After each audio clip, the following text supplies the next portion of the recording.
រៀបជូនអំពីស្ថានភាពមួយដែលកើតឡើងរវាងប្រទេសកម្ពុជានិងប្រទេសថៃការកើតឡើង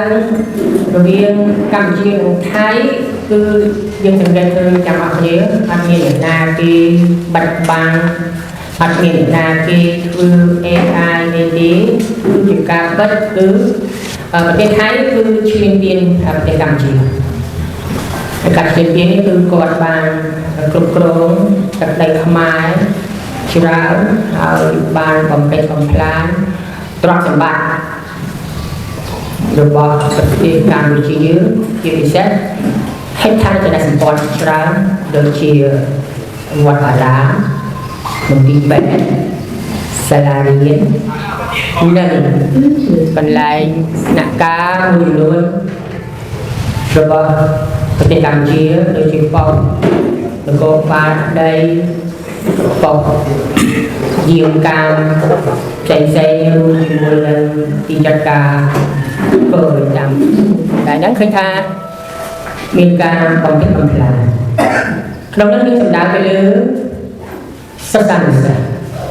ការបារម្ភពីទីសាសនាតាមបែបពុទ្ធគឺមិនបានប្រតិបត្តិទៅតាមវិធីត្រង់ហ្នឹងមានថាកម្លាំងជាតិនឹងបង្ហាញជូនអំពីការយើងនឹងរៀបចំអំពីបញ្ហាការផ្ដិតផ្ដាល់មួយទៅកាន់តុលាការអន្តរជាតិអំពី